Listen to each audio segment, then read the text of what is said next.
Miss Marple and the Mystery of the Grandchildren's Christmas Stockings. Good evening and welcome to Cafe Tales. I'm Ailey, your host, and I want to start by thanking you from the heart. Your support and presence here make this journey truly special. Preparing these mysteries is a labor of love, and it's so rewarding to see how many of you find comfort and delight in them.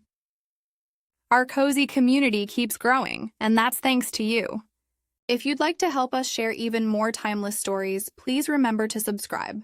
Now let's settle in and drift together into tonight's mystery.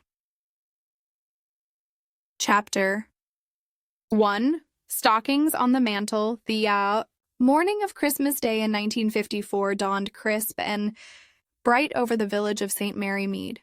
A light frost decorated the windows of Hollybank House, while inside the comfortable Georgian dwelling hummed with the particular sort of Christmas fuss that only a house full of family can produce. Miss Jane Marple, making her careful way up the garden path with Lady Bantry, carried a covered pudding basin wrapped in a clean tea towel. The two ladies had risen early to deliver their traditional Christmas pudding to the Fairmile household before attending morning service. "I do hope Mrs. Fairmile won't think it presumptuous," Miss Marple murmured, adjusting her gray wool hat and gloves.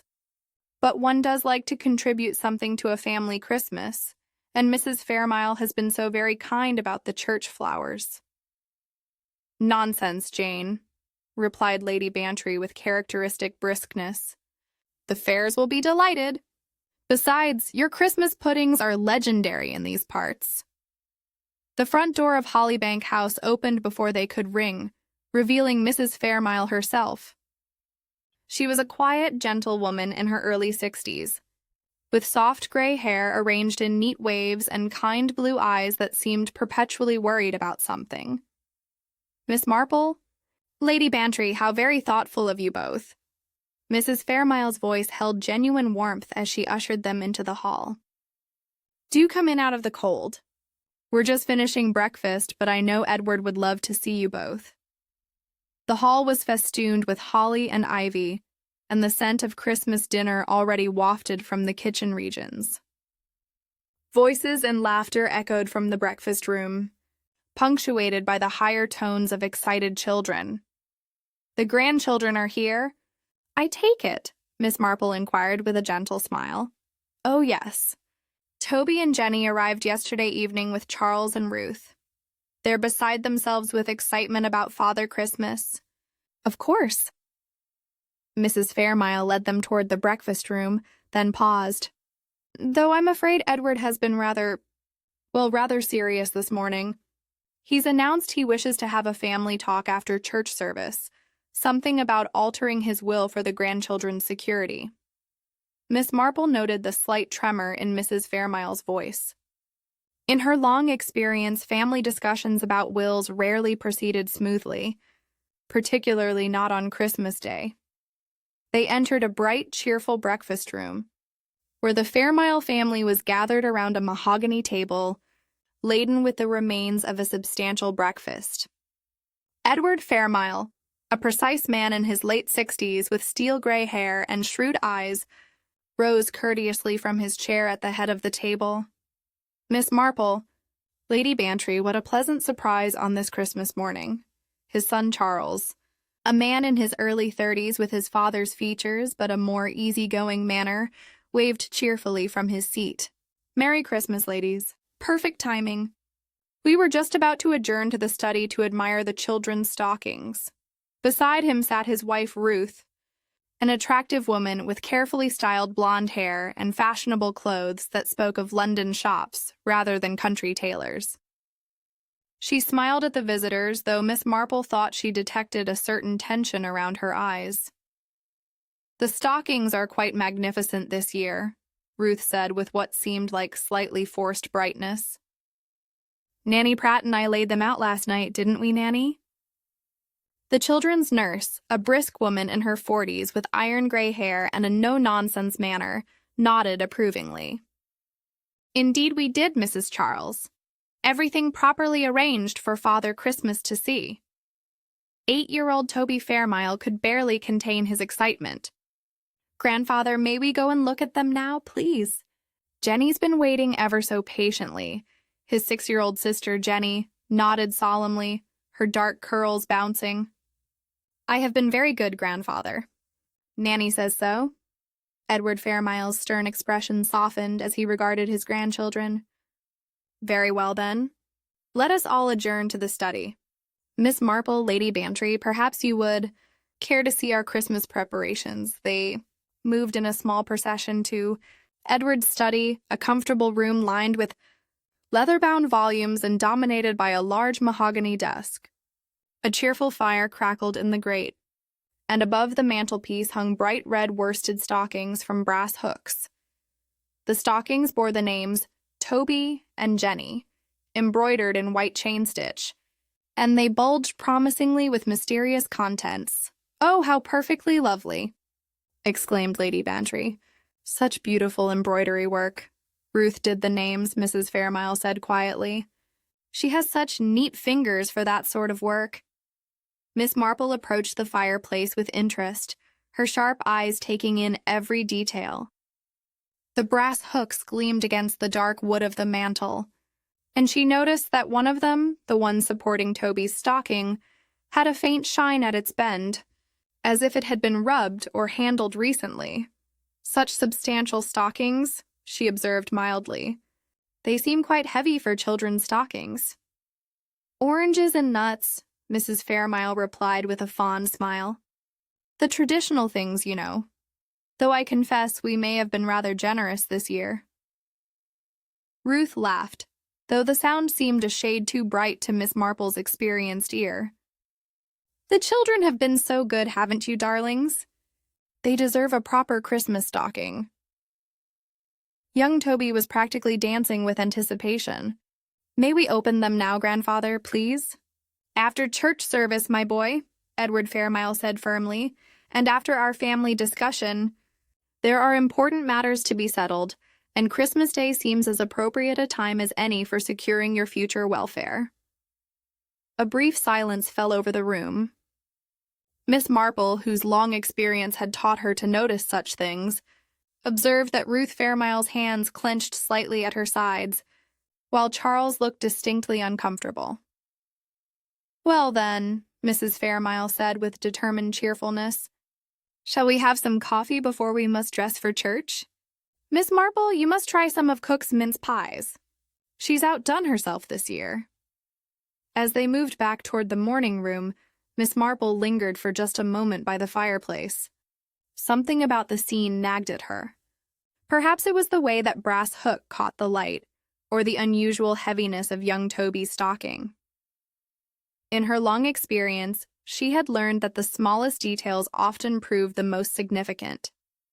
Behind them, the 2 red stockings hung innocently from their hooks, waiting for Christmas magic, but Miss Marple could not shake the feeling that there was something not quite right about the cozy domestic scene, something that would prove far more sinister than mere Christmas morning anticipation.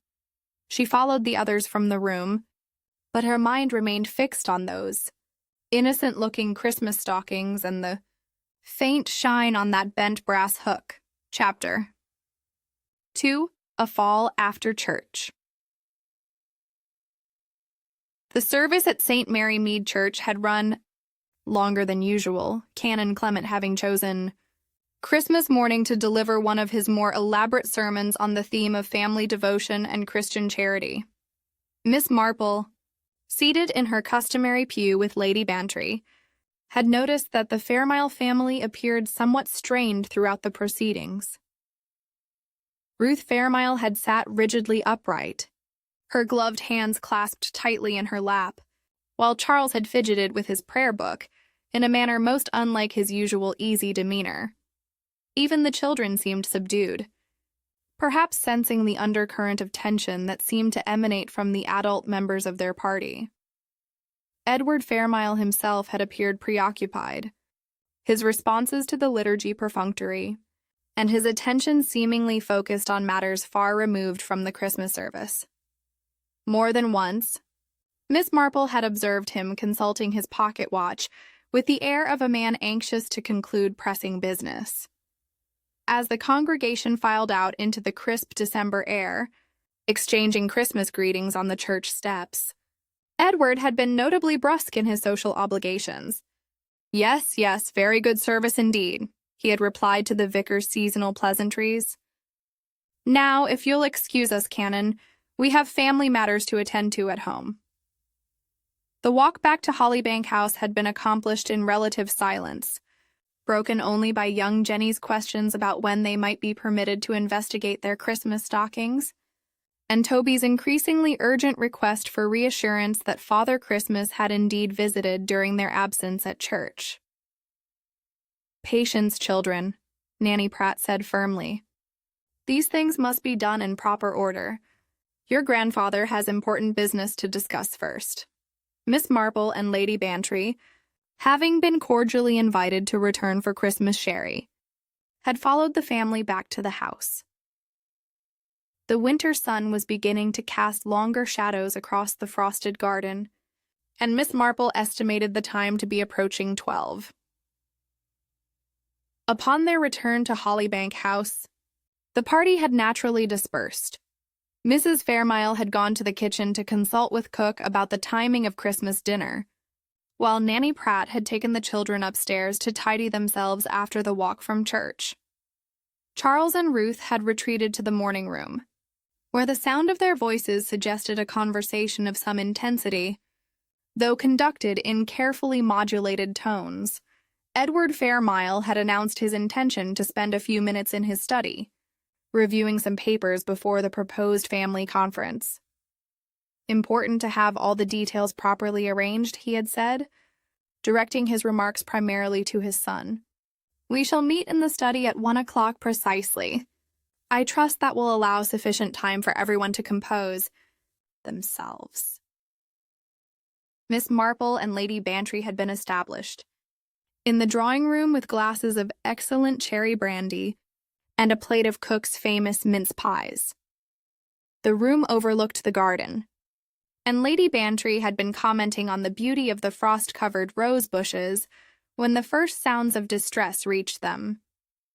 It was young Toby's voice, raised in excitement rather than alarm. "Grandfather! Grandfather! Are you playing a game?" This had been followed immediately by a woman's sharp cry. Ruth's voice, Miss Marple thought, and then the sound of running footsteps in the corridor. Lady Bantry set down her brandy glass with a sharp click. "Good heavens, Jane, that sounded rather—" But Miss Marple was already rising from her chair, her expression grave.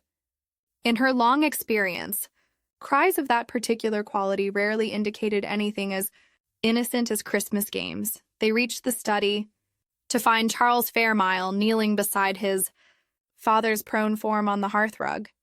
Edward lay motionless, his head positioned against one of the fallen brass and irons, his usually immaculate appearance sadly disheveled. "I found him like this," Charles said, his voice tight with shock. The children ran in first. Thank God Nanny got them out again quickly. "I've sent Ruth to telephone for Dr. Haydock." Mrs. Fairmile appeared in the doorway, her face chalk white. "Edward? Oh, my dear Edward, what has happened?" "It appears he may have stumbled," Charles replied, though his tone suggested he was far from certain of this explanation. "Perhaps he felt faint or caught his foot on something. The fire screen has been knocked askew." Miss Marple moved quietly into the room, her keen eyes taking in the scene with the methodical attention of long habit. The study appeared much as it had that morning, with the 2 red Christmas stockings still hanging from their brass hooks above the mantelpiece.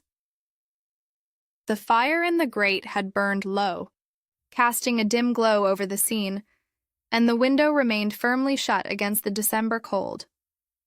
Something about the arrangement of the room struck her as not quite right, though she could not immediately identify what had captured her attention. She knelt carefully beside the hearth, her movements deliberate and unhurried. The carpet beneath her fingers was thick and well-maintained, showing little sign of wear despite the room's obvious regular use. As she examined the area around Edward Fairmile's head, her fingertip encountered a small wet spot on the wool. She brought her finger to her nose and detected the unmistakable scent of orange zest, fresh and sharp, quite distinct from the woody smell of the dying fire. Dr. Haydock arrived within minutes, his medical bag in hand and his manner professionally brisk despite the holiday. He was a man Miss Marple had known for many years, competent and thorough in his examinations. "Now then, let me have a look," he said, kneeling beside the unconscious man. His examination was swift but comprehensive, his experienced hands checking for pulse and breathing, examining the head injury with practiced precision. After several tense minutes, he sat back on his heels, his expression troubled. "I'm afraid it's too late for any medical intervention. Mr. Fairmile appears to have suffered a severe blow to the temple, resulting in a fracture." He paused, frowning as he studied the injury more closely.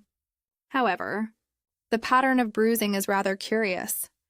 This appears to be more the result of a flexible blow than impact with a sharp edge.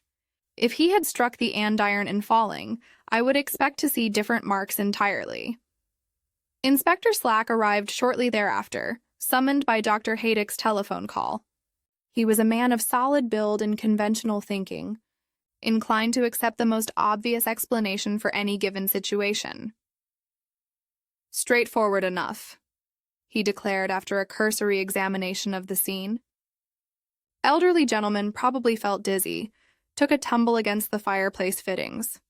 Happens more often than you'd think, particularly with men of his age. But Miss Marple, still kneeling by the hearth, had made another small discovery. Near the fender, partially concealed beneath the edge of the carpet, lay a small crushed orange pip. She picked it up carefully, noting its fresh appearance and the slight stickiness that suggested recent handling. "Inspector Slack," she said quietly, "I wonder if I might draw your attention to something rather peculiar." She indicated the orange pip, then gestured toward Edward Fairmile's cuff, where a pinhead-sized smear of what appeared to be orange oil caught the light from the fire. Slack examined both items with the air of a man humoring an elderly woman's fancies. "Could be anything, Miss Marple. Breakfast marmalade, I expect, or perhaps he was handling fruit earlier." But Miss Marple was studying the brass and irons with careful attention. Neither showed any fresh scuffs or marks where a falling man's head might have struck. On Edward's desk blotter, barely visible in the subdued light, she could make out a faint crescent-shaped mark, as if something round and slightly greasy had been placed there temporarily. "Oranges and nuts do make a Christmas stocking heavy," she murmured to herself, her eyes moving to the mantelpiece where Toby's stocking hung innocuously. From its brass hook, the implications of her observation were beginning to form a most disturbing pattern in her mind. Chapter 3, Miss Marple Notices. Orange oil. While Inspector Slack busied himself with the routine procedures that attended any unexpected death, Miss Marple remained quietly observant. In her corner of the study, she had learned over many years that the immediate aftermath of such events often revealed more than any amount of subsequent investigation, if one only knew how to look. The family had been temporarily banished to the morning room under Nanny Pratt's capable supervision, though the sound of muffled weeping suggested that the shock was beginning to settle upon them.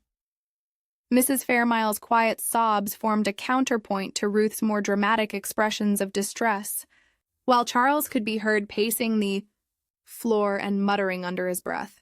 Dr. Haydock had completed his preliminary examination and was making notes in his professional manner. "The injury occurred approximately 20 minutes ago.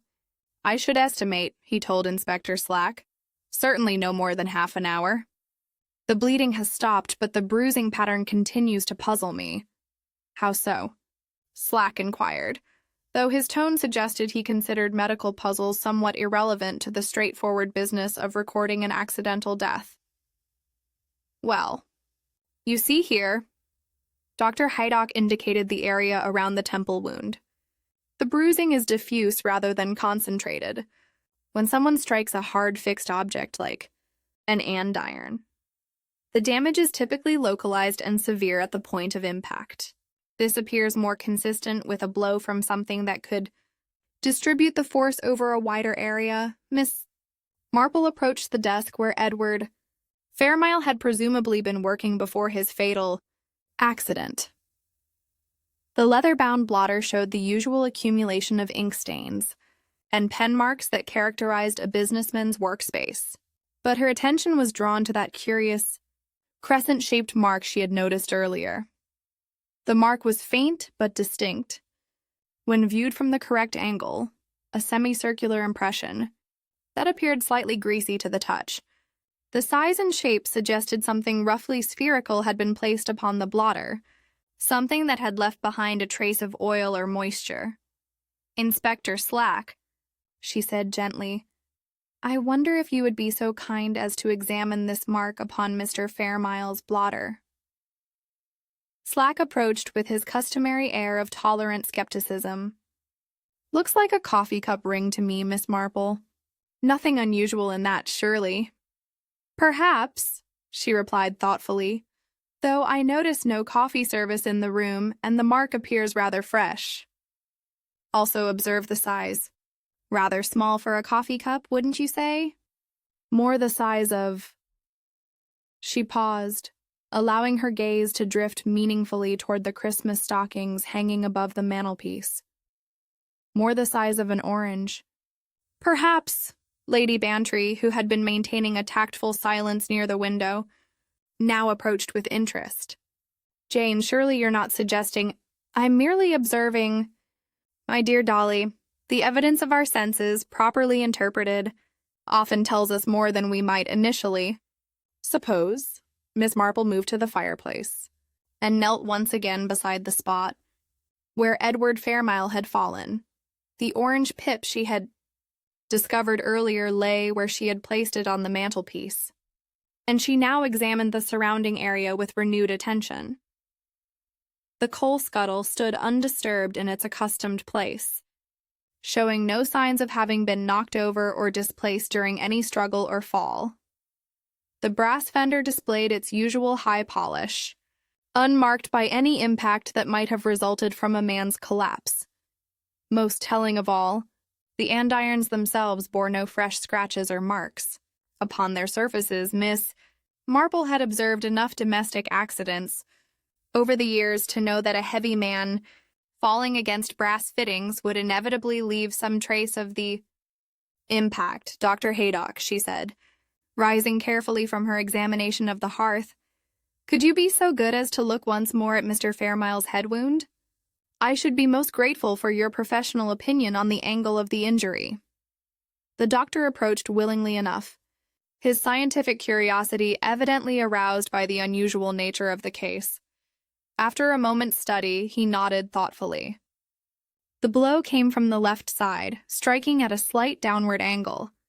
If he had fallen against the andiron, one would expect the injury to be on the right side of his head, given the position in which we found him.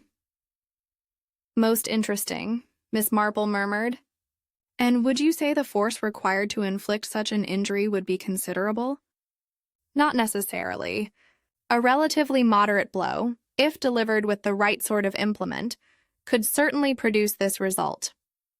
The key factor would be the weight and flexibility of the weapon, if indeed we are speaking of a weapon rather than an accident." Inspector Slack, who had been following this exchange with growing irritation, now interposed himself between Miss Marple and the doctor. "Now see here.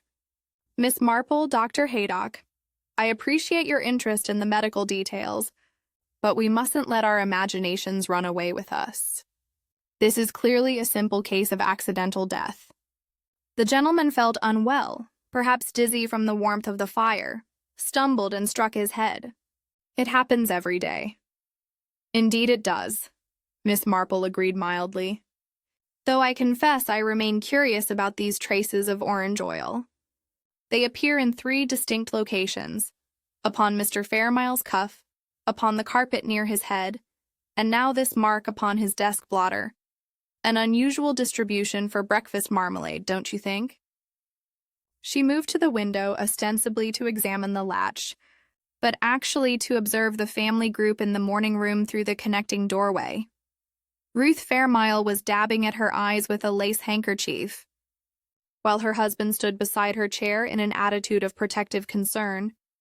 Mrs. Fairmile sat very still in her customary chair, her hands folded in her lap, and her expression one of stunned bewilderment. The children were nowhere to be seen, presumably having been taken upstairs by their capable nurse. "It occurs to me," Miss Marple said, returning her attention to the study, "that we might examine those charming Christmas stockings more closely. After all, they were filled with oranges and nuts, were they not? And they hang directly above the spot where poor Mr. Fairmile was found." She approached the mantelpiece with her characteristic unhurried gait, her sharp eyes taking in every detail of the festive display. The 2 red stockings hung exactly as they had that morning, their white chain-stitch embroidery spelling out Toby and Jenny in neat letters. But now, with her suspicions aroused, Miss Marple noticed several details that had escaped her earlier observation. The brass hook supporting Toby's stocking showed not only that curious shine she had noted before, but also a slight inward bend that had definitely not been present during her morning visit. The polish along the inner curve of the hook appeared freshly rubbed, as if something had been pulled against it with some force. Moreover, the wool of the stocking where it met the hook showed a barely perceptible but definitely stretched appearance, quite different from the neat hang of its companion. "Inspector," she said quietly, "I believe we may need to examine these stockings rather more carefully than Father Christmas would require." Behind them, through the doorway, the sound of Ruth Fairmile's weeping took on a slightly different quality. Less grief, perhaps, and more of what Miss Marple's experienced ear recognized as fear. Chapter 4.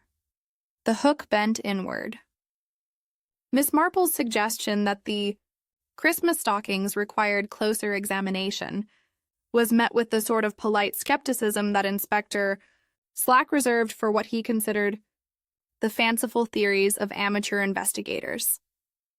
Nevertheless, he could hardly refuse to humor the request of a lady who had on previous occasions demonstrated an uncanny ability to perceive significance in apparently trivial domestic details.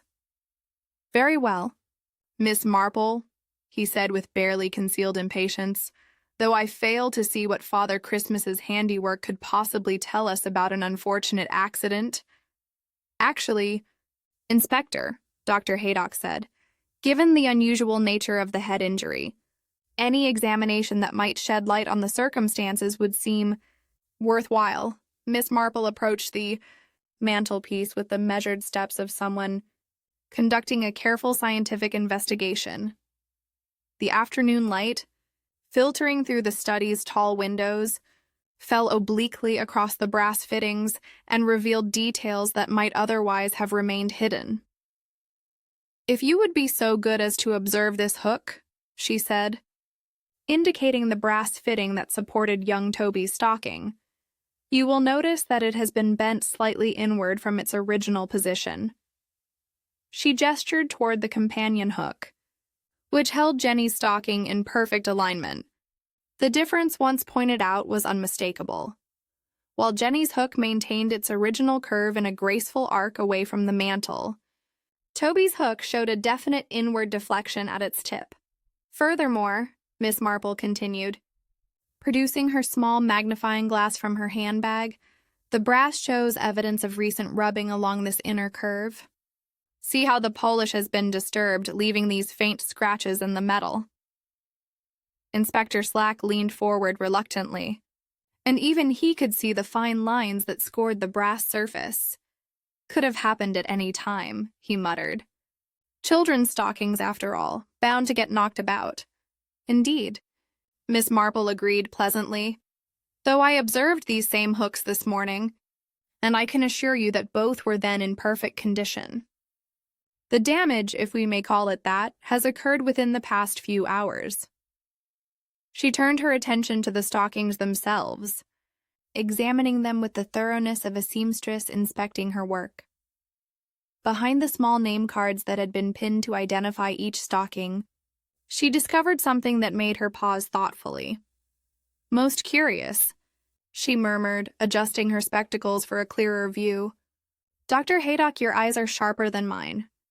Would you examine these pinholes in the fabric?" The doctor approached and studied the wall where the name cards were attached. After a moment, he nodded with interest. "There appear to be 2 sets of holes here, Miss Marple.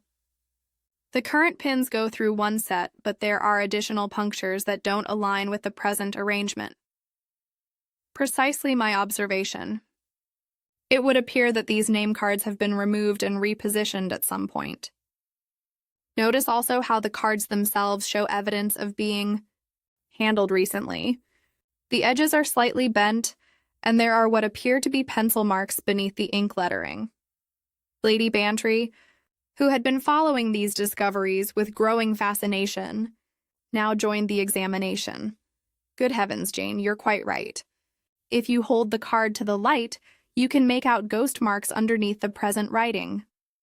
Miss Marple nodded approvingly. "The interesting question becomes, why would anyone find it necessary to switch the position of these Christmas stockings, and when did this rearrangement take place?" She moved to examine the point where Toby's stocking met its brass hook, her trained eye noting the telltale signs of strain in the red worsted fabric. The wool showed a faint but definite stretched appearance at the top, quite different from the unstressed hang of its companion. "This stocking has been subjected to considerably more weight than one would expect from the traditional Christmas contents," she observed. "See how the weave has been distorted here at the point of attachment. This is not the gentle stretching that comes from hanging quietly by the fireside." Inspector Slack was beginning to show signs of genuine interest, despite his initial skepticism. "Are you suggesting, Miss Marple, that someone used one of these stockings for some purpose other than Christmas gifts?"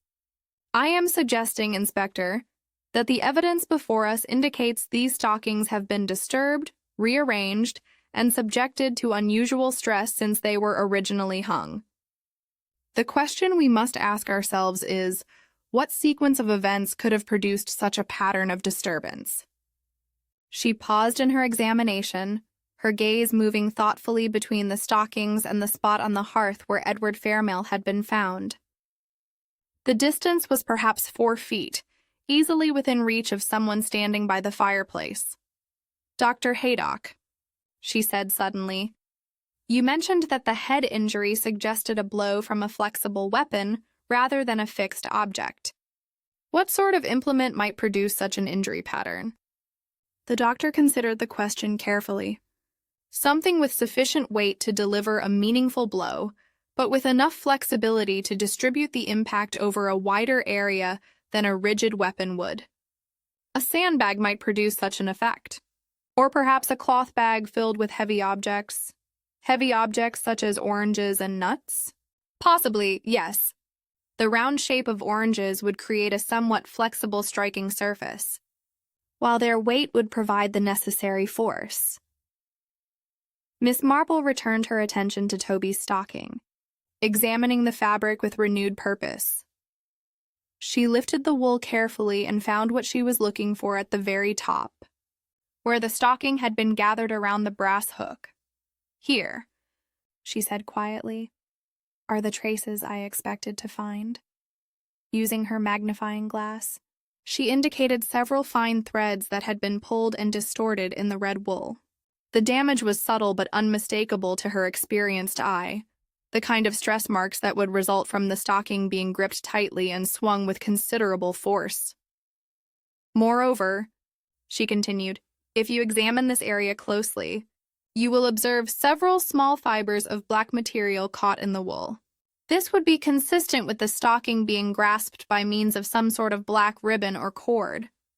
Lady Bantry peered at the indicated spot. "Jane, you're absolutely right. There are definitely foreign fibers there, but where would black ribbon come from? Miss Marple's gaze moved to the side table near the window, where several lengths of decorative ribbon lay draped over a small sewing basket. Among the festive red and green ribbons was indeed a length of black velvet ribbon, apparently left over from some Christmas decorating project. I believe, she said thoughtfully, that we shall find this black ribbon has played a rather more significant role in today's events than its innocent appearance would suggest. She approached the ribbon with the same careful attention she had given to the other. Evidence the black velvet was perhaps 18 inches long and showed signs of recent handling. More significantly, one end appeared to have been cut with sharp scissors, leaving the characteristic clean edge that marked a fresh severance.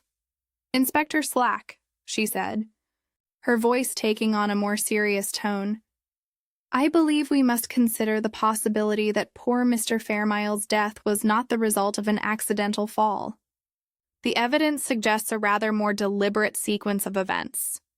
She gestured toward the accumulation of clues they had discovered.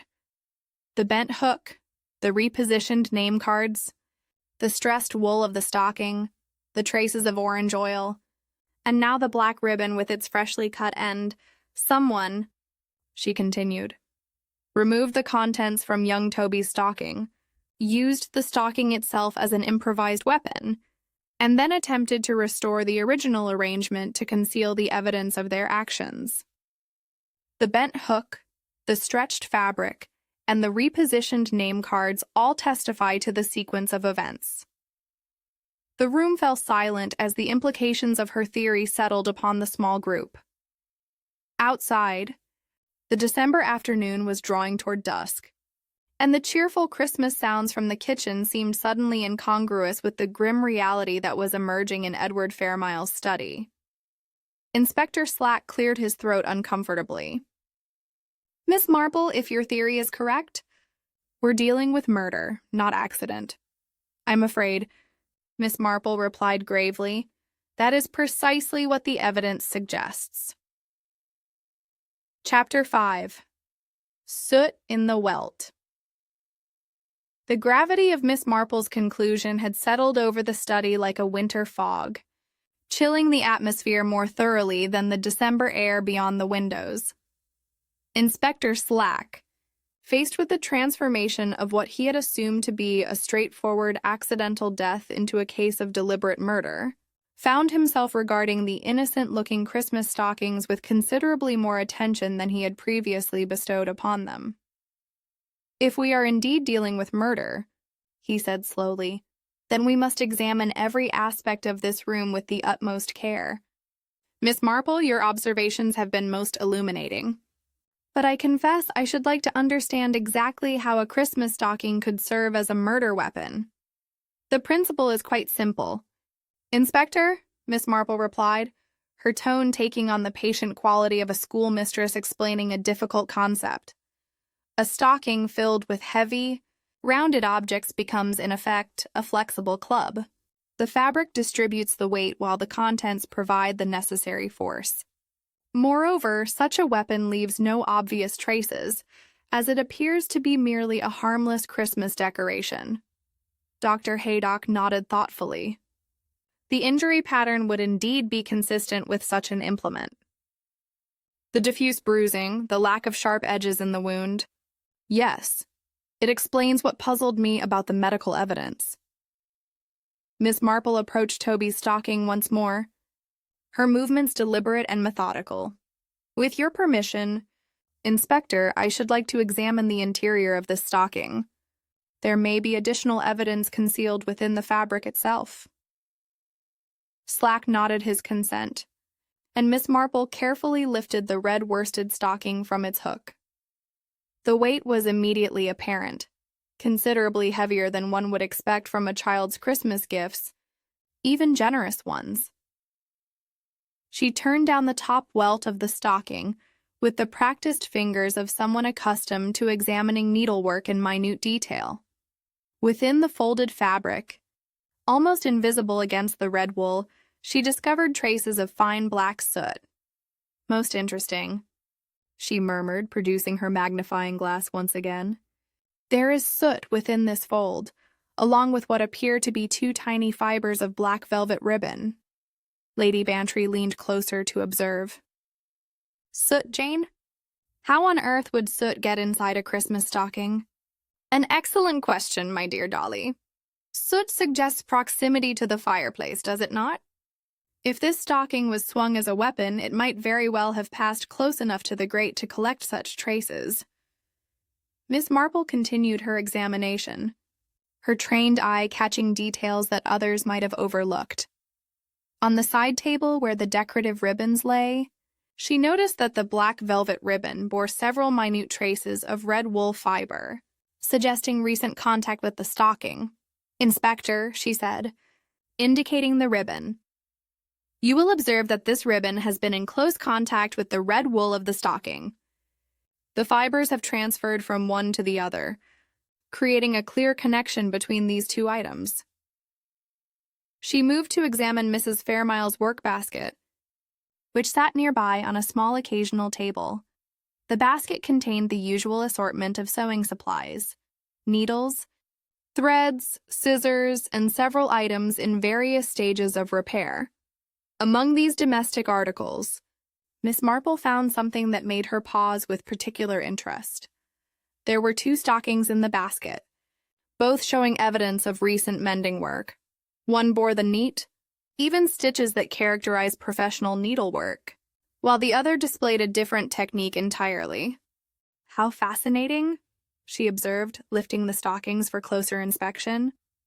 Here we have examples of 2 quite different approaches to darning.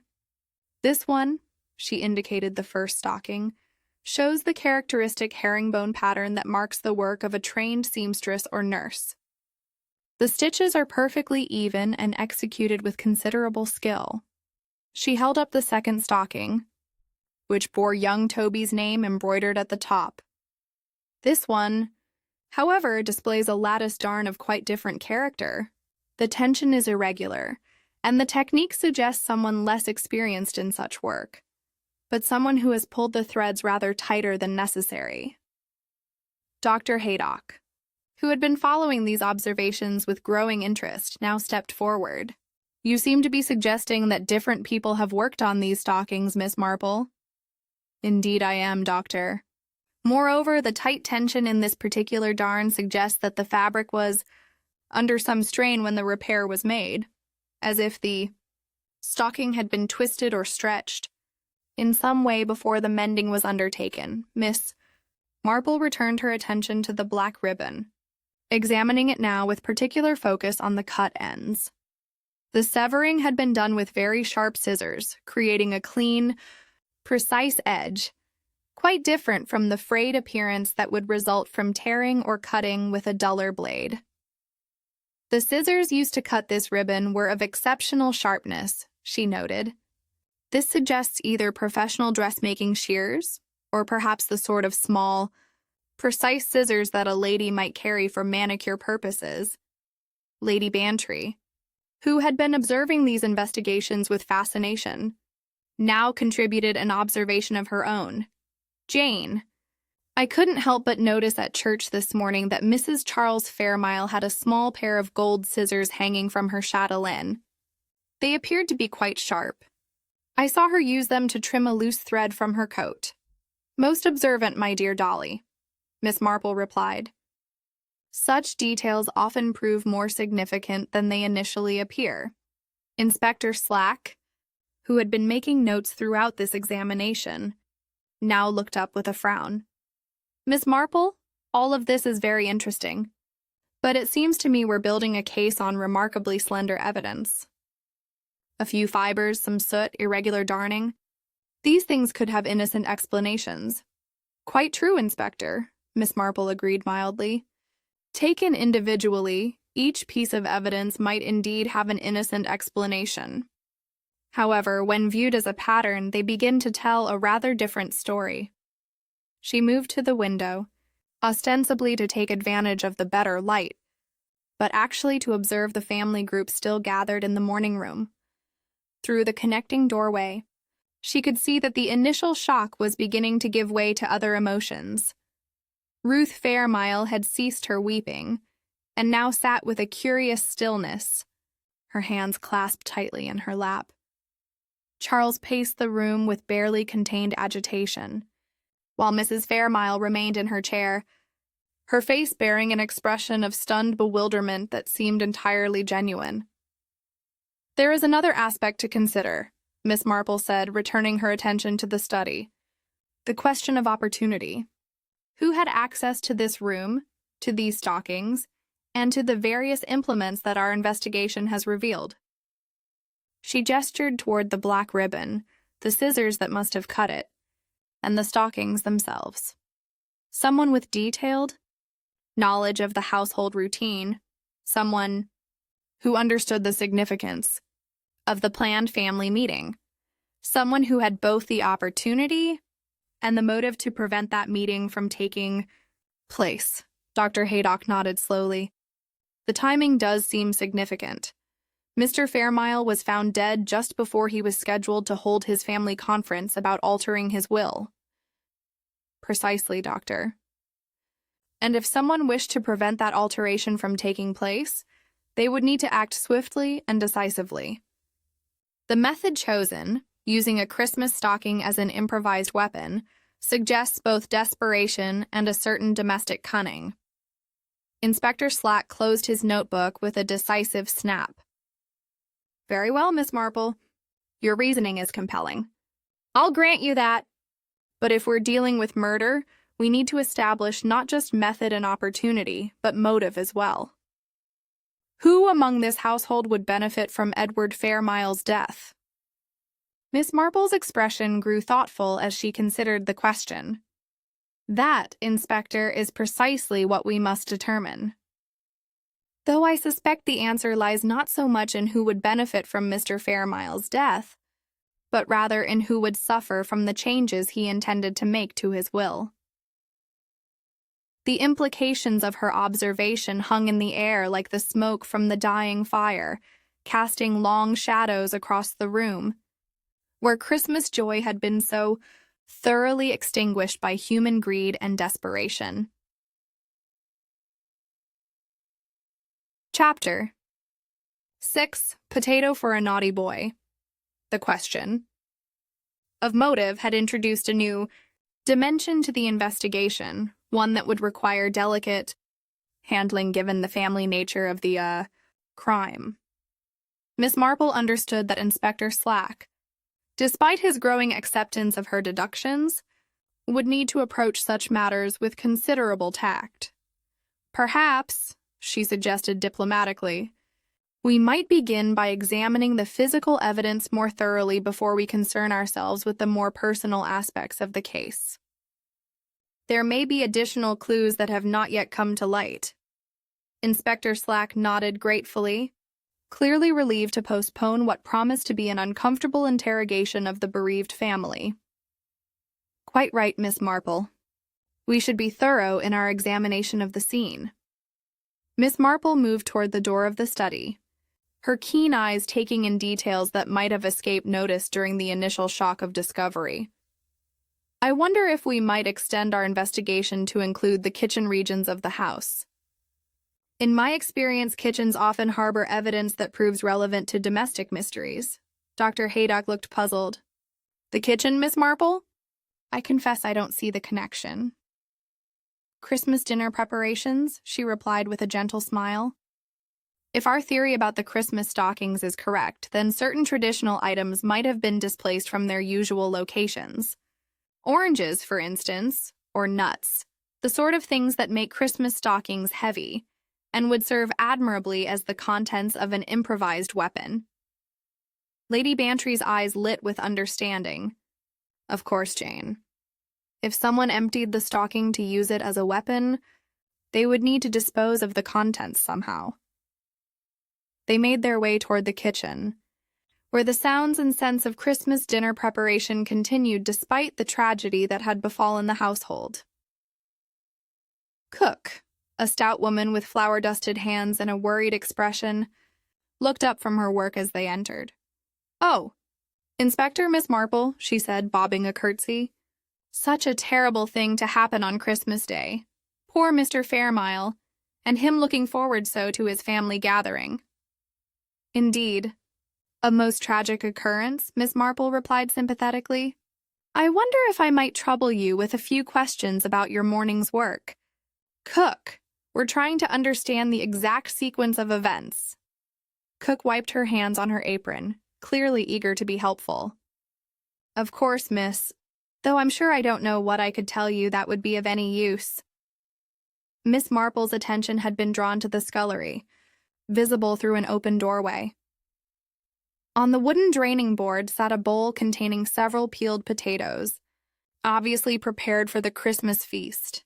Those potatoes look beautifully prepared. "Cook, I imagine you've been working since very early this morning." "Oh, yes, miss, up before dawn to get everything ready.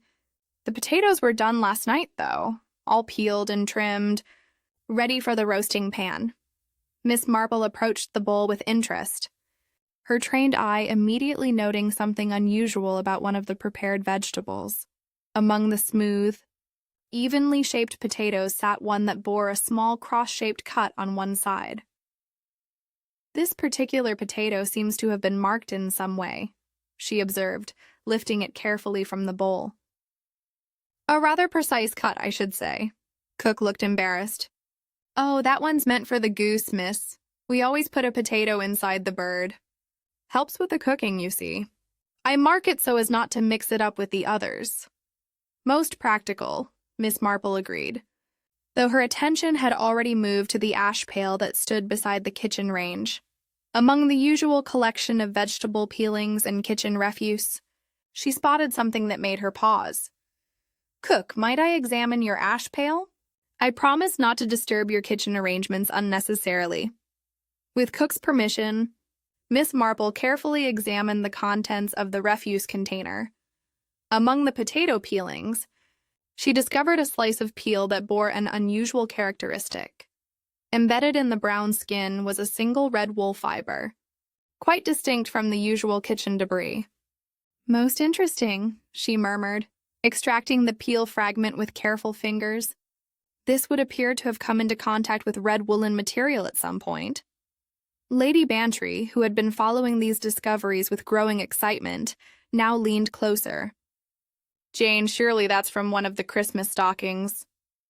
Before Miss Marple could reply, the sound of children's voices echoed from the servants' hall.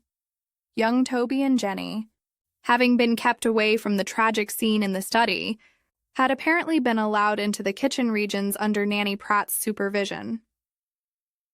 "We haven't had our Christmas stockings yet," Toby was saying to his sister, his voice carrying the particular note of frustration that children reserve for delayed gratification. "Grandfather promised we could have them after church." But his voice trailed off as he became aware of the adults in the kitchen. Nanny Pratt appeared in the doorway, her expression one of professional composure despite the morning's tragic events. "Now then, children, back to the nursery with you.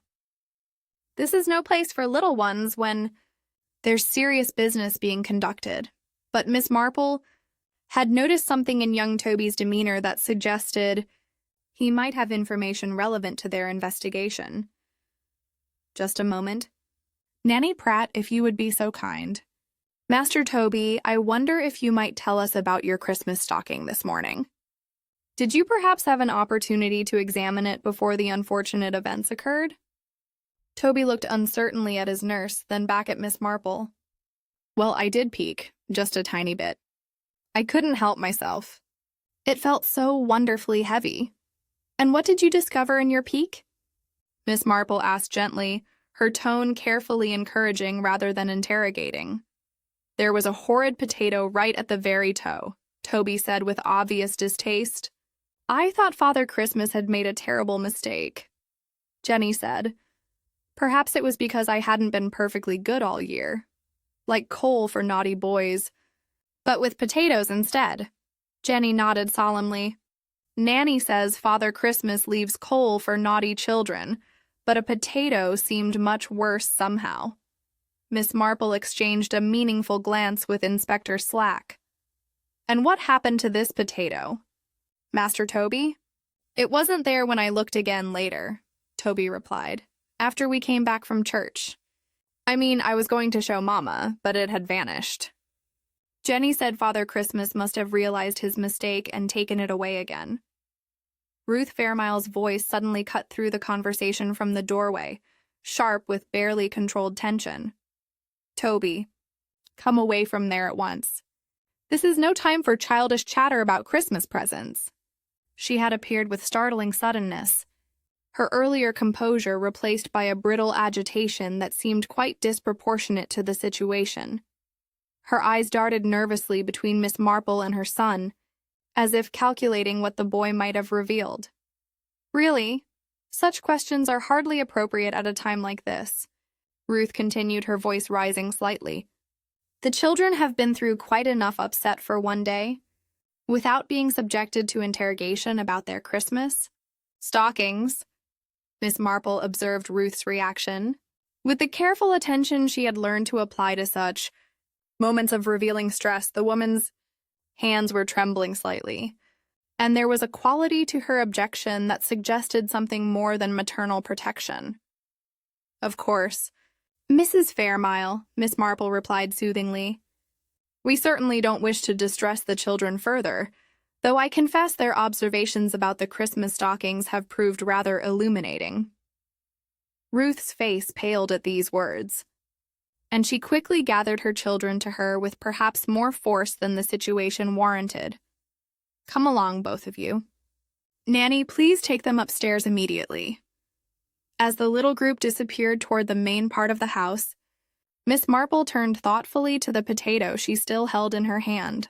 The cross-shaped cut was precise and deliberate, exactly the sort of marking that would distinguish it from the natural oranges that should have occupied the toe of a Christmas stocking.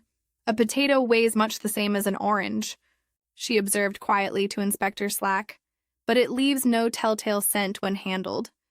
Most useful if one needed to maintain the appearance of a properly filled Christmas stocking while removing the actual contents for other purposes." The implications of young Toby's innocent revelation were beginning to form a clearer picture of the morning's tragic events, and Miss Marple found herself thinking that the truth, when it finally emerged, would prove even more shocking than the original crime itself. Chapter 7. 2 Tags. 1 Hand. Ruth Fairmile's abrupt departure with the children had left a distinct atmosphere of unease in the kitchen. Miss Marple, however, seemed quite unperturbed by the interruption, continuing her methodical examination of the evidence with the same quiet thoroughness that had characterized her investigation from its beginning. "Inspector Slack," she said thoughtfully, "I believe we should return to the study to examine those name cards more closely. Young Master Toby's revelation about the potato has confirmed several of our suppositions, but there are still details that require clarification." They made their way back through the house, where the normal sounds of Christmas Day had been replaced by an oppressive quiet. The family remained sequestered in the morning room, their hushed voices creating an undercurrent of tension that seemed to permeate the very walls. In the study, the Christmas stockings still hung from their brass hooks, now appearing somehow sinister rather than festive in the afternoon light. Miss Marple approached them with renewed purpose. Her attention focused particularly on the small name cards that identified each stocking's intended recipient. "Lady Bantry, your eyes are excellent," she said, carefully removing the card marked TOBY from its position. "Would you examine this card in the light from the window? I believe you may find something of interest." Lady Bantry took the small pasteboard rectangle and held it at various angles to catch the best illumination. After a moment, she gave a small exclamation of surprise. "Good heavens, Jane, there are pencil marks underneath the ink writing.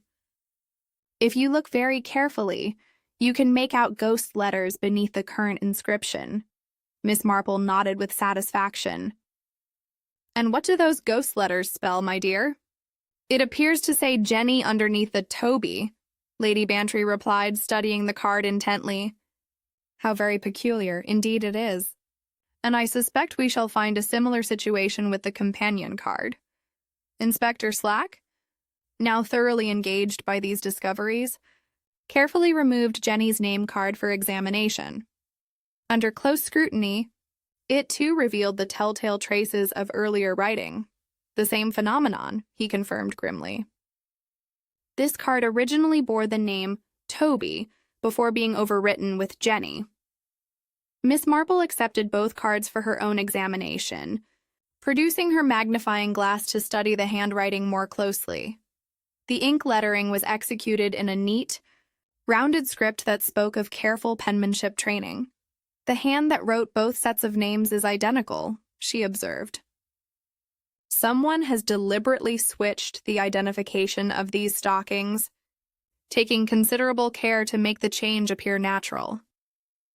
Dr. Haydock, who had been following these revelations with growing amazement, now posed the obvious question.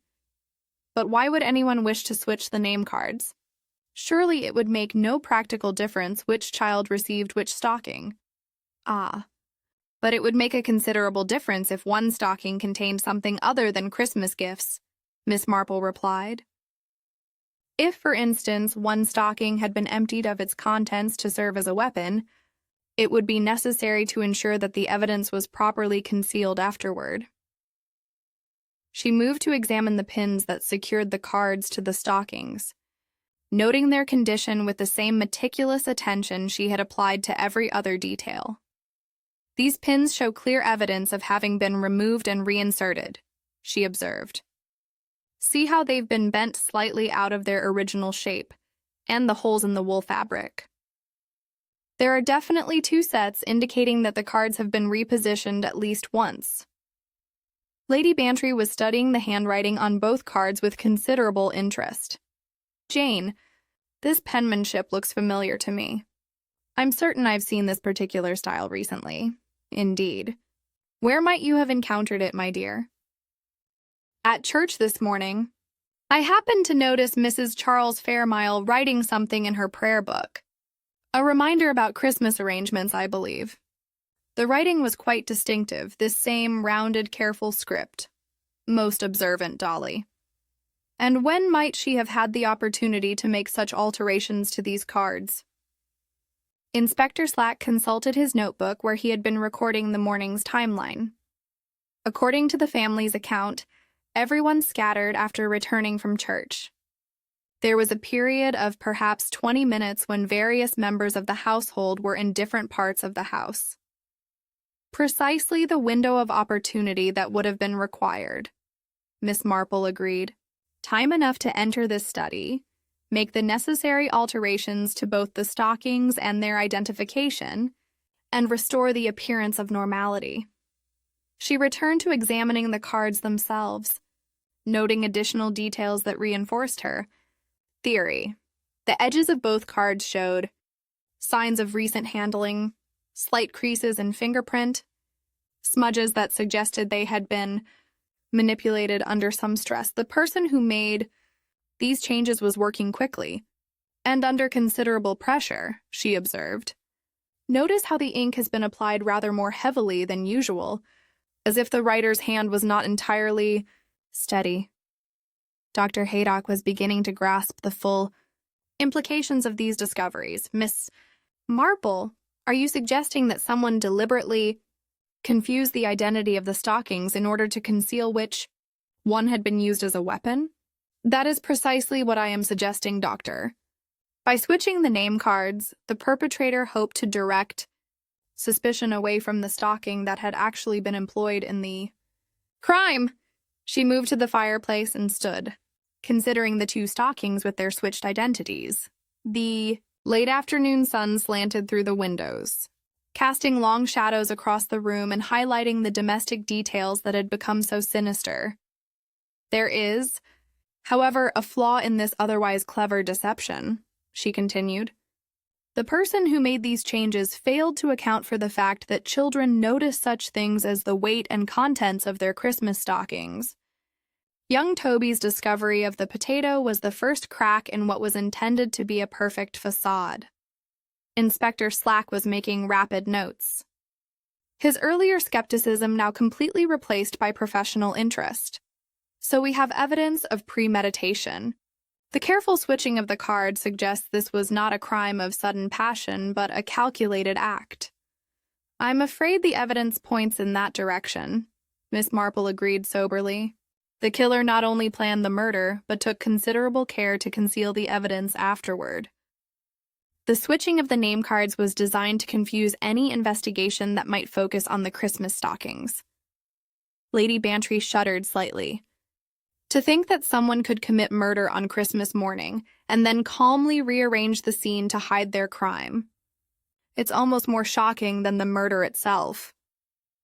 Indeed, my dear Dolly, Miss Marple replied, but I'm afraid we have not yet uncovered all the evidence. There are still questions to be answered about the exact sequence of events and about the motive that could drive someone to such desperate measures. Miss Marple returned the name cards to their positions on the stockings, though now their innocent appearance was forever tainted by the knowledge of their manipulation.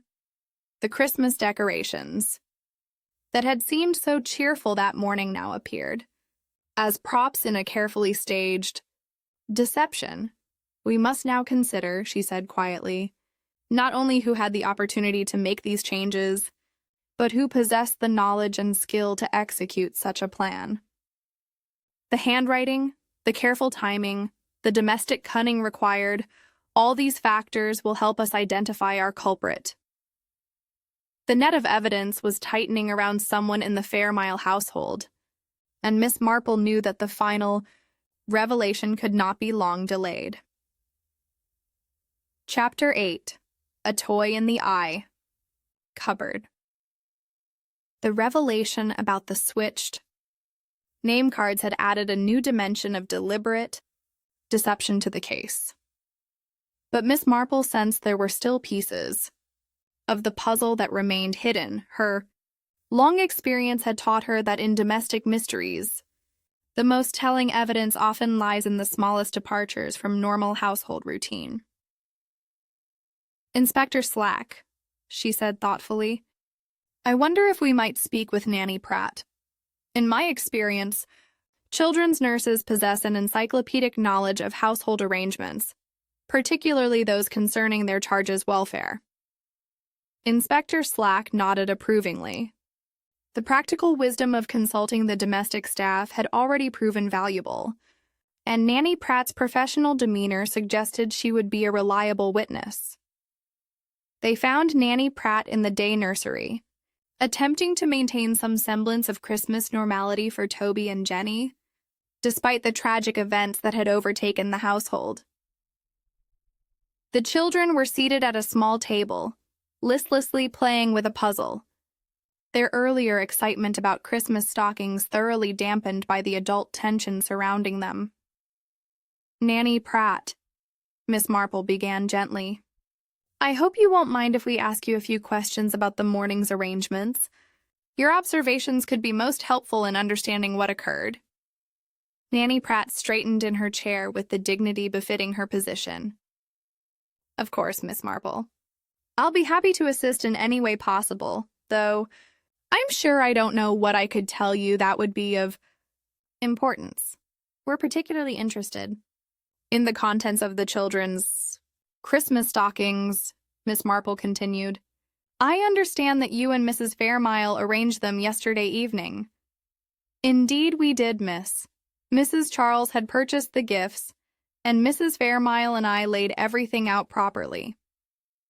Each stocking received its fair share, oranges, nuts, some sweets, and a special toy for each child. Dr. Haydock leaned forward with interest. What sort of toys, if you don't mind my asking?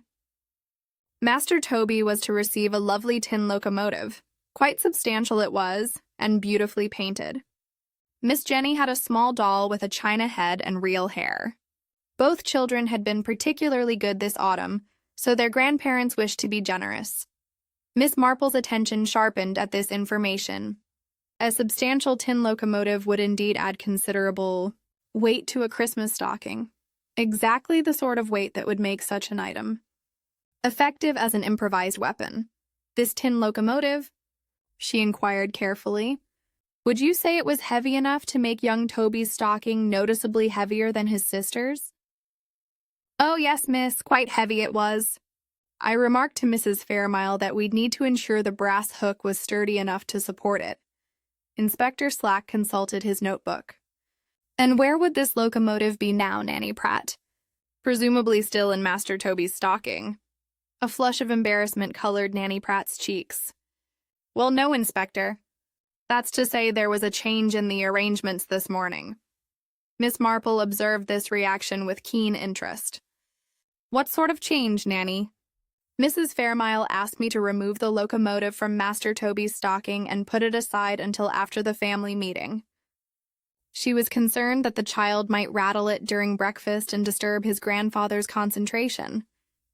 And where did you put this locomotive?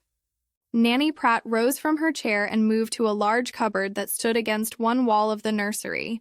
She opened it to reveal shelves lined with toys, books, and various childhood paraphernalia. From behind a collection of building blocks, she withdrew a package wrapped in brown paper and tied with string. I placed it here for safekeeping, she said, offering the package to Inspector Slack. Mrs. Fairmile was most particular that it should be kept secure until the proper time. Miss Marple examined the wrapping with her characteristic attention to detail. The brown paper was neat and professional, but the string had been tied in a simple knot rather than the more elaborate bow that might be expected for a Christmas gift. This knot is quite distinctive, Nanny Pratt. A single tie, very practical, but not particularly decorative. Is this your usual method of securing packages? Yes, miss. I've always favored simple, secure knots. They don't come undone accidentally, and they're easy to untie when needed.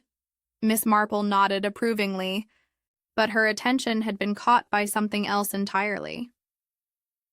She moved to examine the Christmas stockings that still hung in the study, focusing particularly on the black ribbon ends that had been used to decorate them.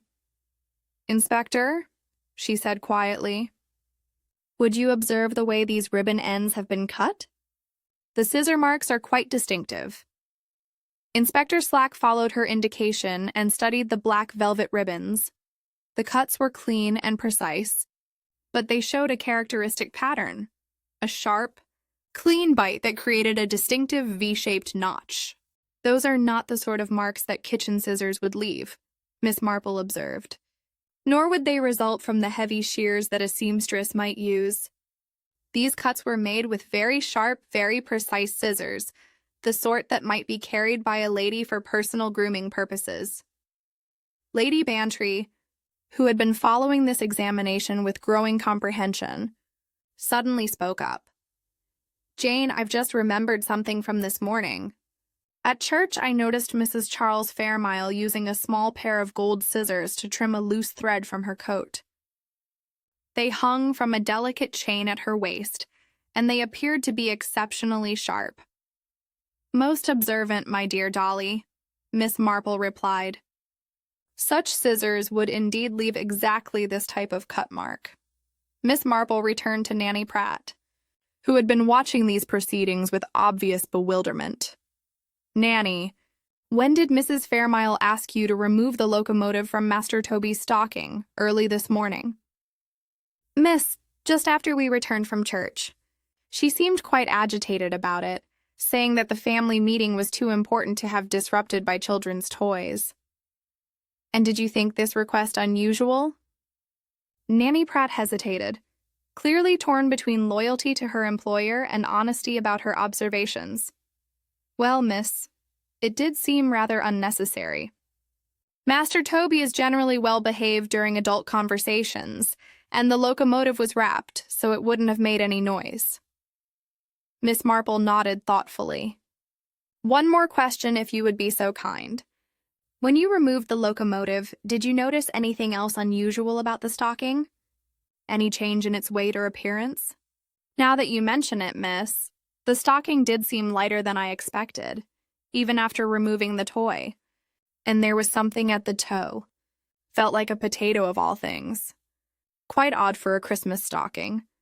The pieces of the puzzle were falling into place with increasing clarity. The locomotive had been removed to reduce the weight of the stocking, making it easier to handle as a weapon. The potato had been substituted to maintain some bulk and disguise the removal of the legitimate contents. "Thank you, Nanny Pratt," Miss Marple said warmly. "Your observations have been most helpful." As they prepared to leave the nursery, Miss Marple paused to consider the full implications of what they had learned.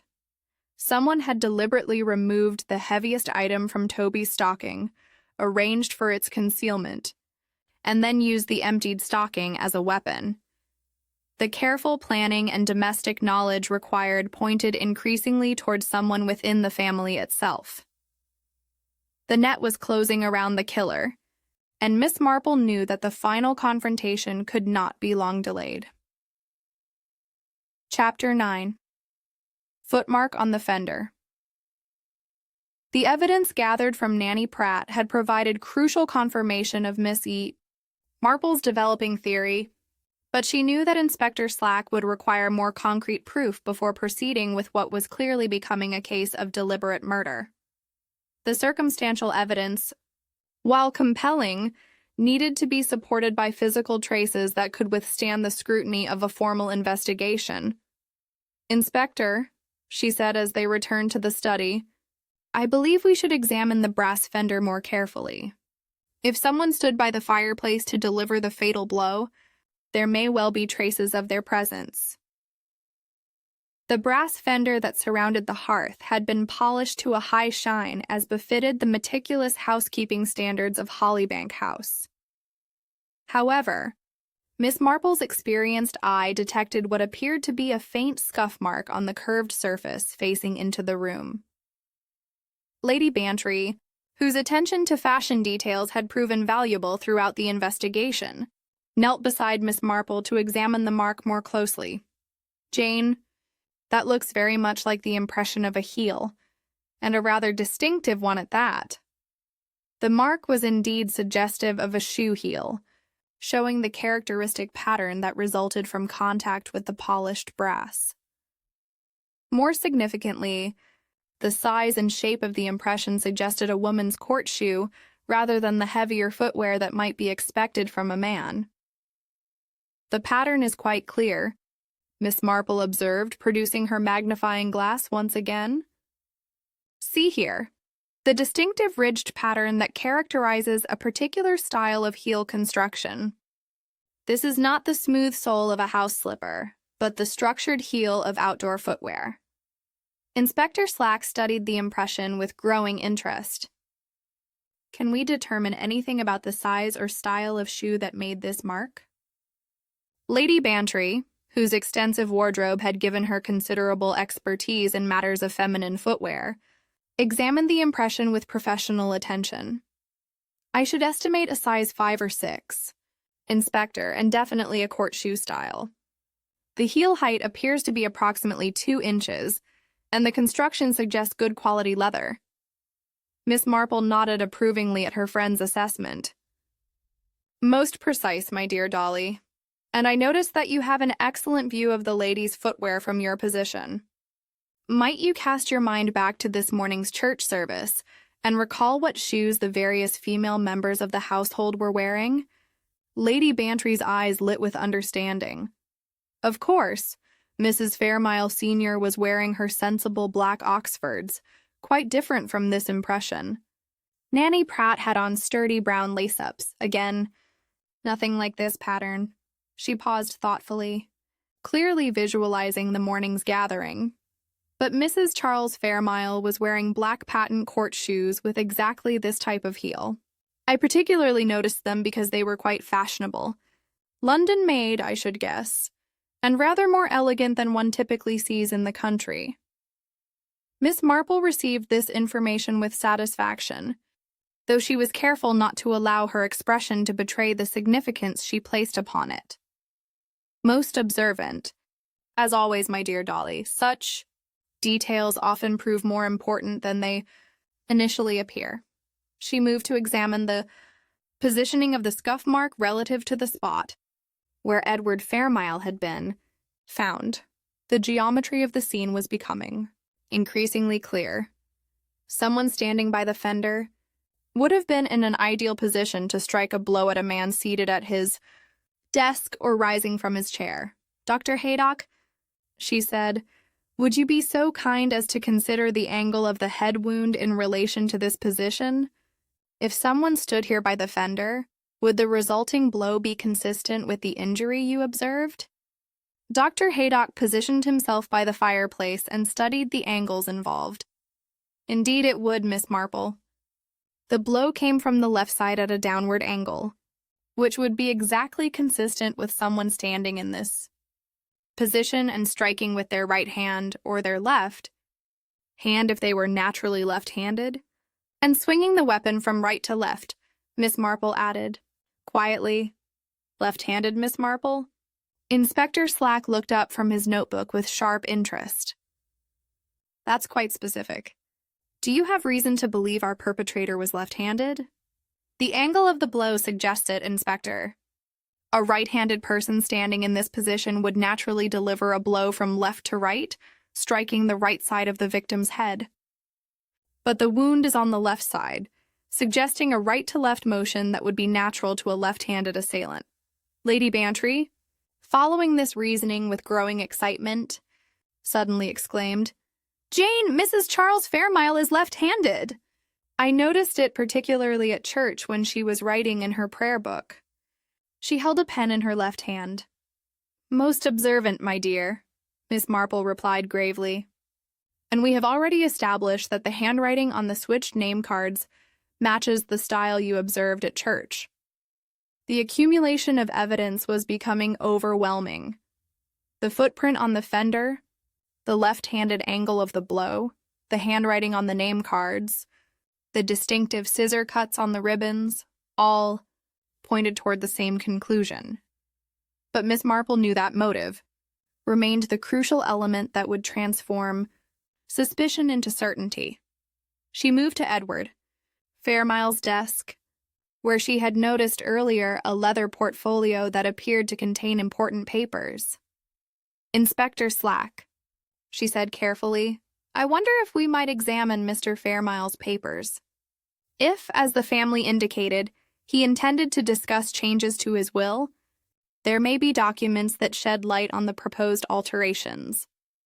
With due respect for the deceased man's privacy, Inspector Slack opened the portfolio and began examining its contents.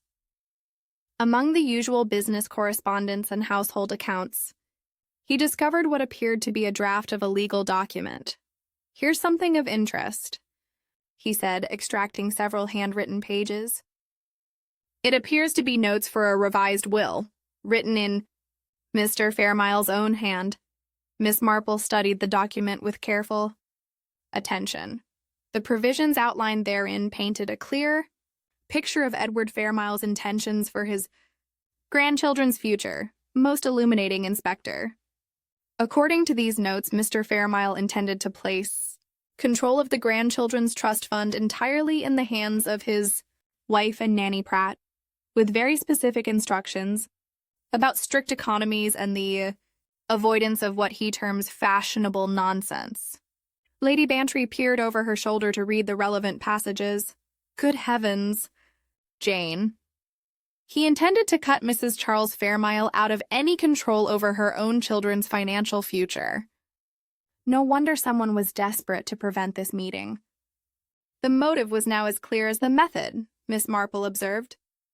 Ruth Fairmile, faced with the prospect of losing all financial control over her children's upbringing, had acted with desperate cunning to prevent the implementation of her father-in-law's plans. "The timing was crucial," she continued. "Once Mr. Fairmile had formally executed these changes and discussed them with his solicitor, it would have been too late. The murder had to occur before the family meeting could take place." Inspector Slack closed the portfolio with a decisive snap. Miss Marple, I believe we have sufficient evidence to proceed with an arrest. The physical evidence combined with clear motive presents a compelling case. Miss Marple nodded sadly. I'm afraid the evidence does indeed point in only one direction, Inspector. Though it grieves me to see a family destroyed by such desperate measures, justice must be served. The moment of final revelation was at hand, and Miss Marple steeled herself for the unpleasant task of confronting a killer who had used the innocent symbols of Christmas joy as instruments of murder. Chapter 10. Christmas Tree, the Stocking That Struck. The afternoon shadows had lengthened considerably by the time Miss Marple, Inspector Slack, Dr. Haydock, and Lady Bantry gathered in the drawing-room where the family Christmas tree stood in silent testimony to the day's tragic transformation. The cheerful decorations seemed almost mocking now, their festive gleam a stark contrast to the grim business at hand. Inspector Slack had requested that the entire household assemble for what he termed a final review of the morning's events. The family members entered with obvious reluctance, their faces bearing the strain of the day's revelations. Charles Fairmile appeared haggard and bewildered, his earlier easy manner replaced by the hollow-eyed look of a man whose world had crumbled around him. His wife Ruth entered with carefully composed features, though Miss Marple's experienced eye detected the telltale signs of barely controlled anxiety beneath the surface calm. Mrs. Fairmile took her accustomed chair with the dignity of profound grief, while Nanny Pratt positioned herself near the door with the professional discretion that befitted her station. The children had been kept upstairs, spared the final unraveling of their family's Christmas nightmare. Ladies and gentlemen, Inspector Slack began formally, Miss Marple's investigation has uncovered evidence that Mr. Edward Fairmile's death was not the result of an accident, but rather a deliberate act of murder. I have asked her to explain her conclusions. Miss Marple rose slowly from her chair, her expression grave, but not unkind.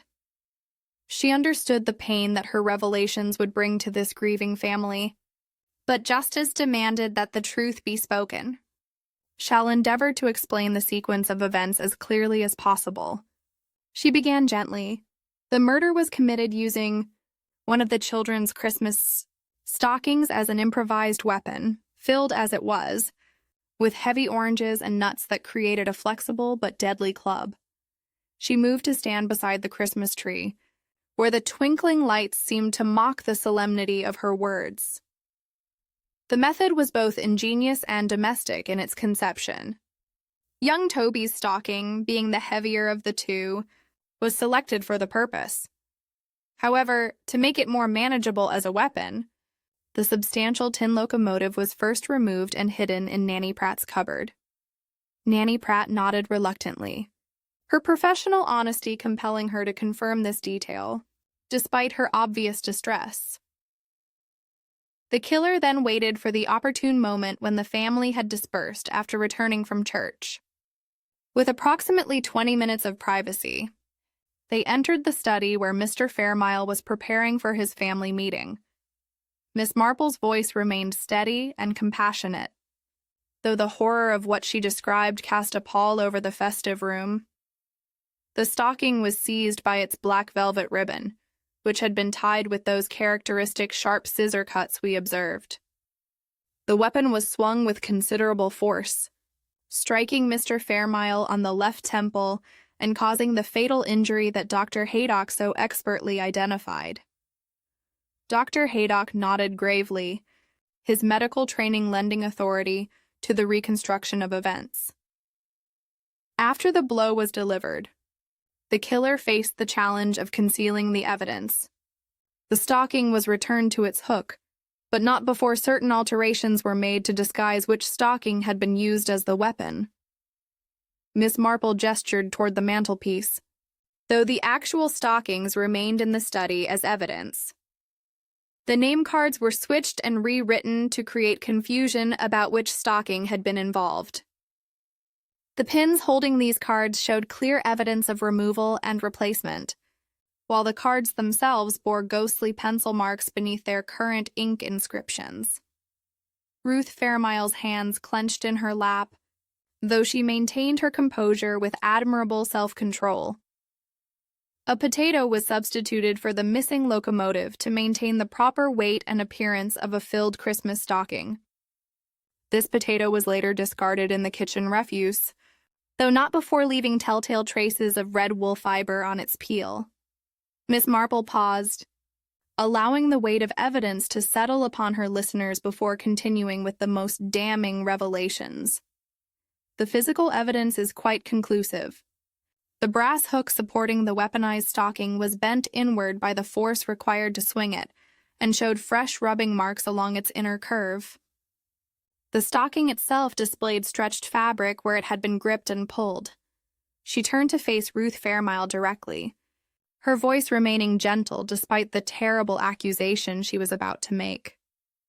Most significantly, we found a clear impression of a woman's court shoe heel upon the brass fender, size 5, 2-inch heel, with the distinctive pattern of expensive London-made footwear. The angle of this footprint corresponds exactly with the trajectory of the fatal blow. Ruth's face had grown very pale, but she neither spoke nor moved from her position. The handwriting on the switched name cards matched the rounded script observed at church this morning, while the scissor cuts on the ribbons showed the characteristic pattern of very sharp manicure scissors. All of these details point to the same conclusion. Inspector Slack stepped forward, his official manner now fully engaged. "Mrs. Ruth Fairmile, I must ask you to accompany me to the station for questioning in connection with the murder of your father-in-law." For a moment, the room remained frozen in tableau. The Christmas tree lights reflected off tears that had begun to flow down several faces. Then Ruth Fairmile's carefully maintained composure finally cracked. "He would have taken them from me," she said, her voice breaking with the strain of concealment. "My children, he intended to place them under his wife's control, with that dreadful woman as their guardian. They would have been raised in this suffocating atmosphere of penny-pinching propriety, denied every advantage that modern life could offer them." Charles stared at his wife in horror and disbelief. "Ruth, how could you?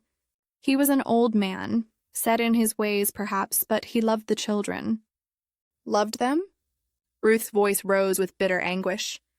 "He intended to control them, to mold them into copies of his own narrow, restricted existence. I couldn't allow that to happen, not to my children." Miss Marple watched this final breakdown with profound sadness. She had seen too often how desperation could drive otherwise decent people to commit terrible acts, and she took no satisfaction in having unraveled this particular mystery. "Mrs. Fairmile," she said quietly, "I understand the desperation that drove you to such measures, but violence is never the answer to family disputes, no matter how strongly one may feel about the issues involved." As Inspector Slack led Ruth away, her husband buried his face in his hands, while Mrs. Fairmile wept silently in her chair. The Christmas tree continued its cheerful twinkling, oblivious to the tragedy that had destroyed this family gathering.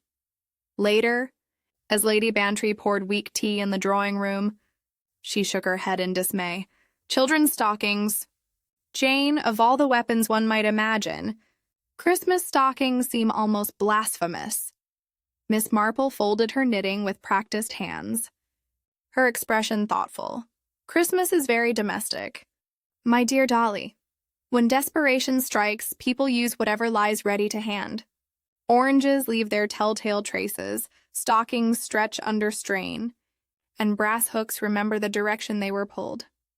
Outside, the December twilight was falling over St. Mary Mead, bringing to a close the most tragic Christmas day the village had witnessed in many years.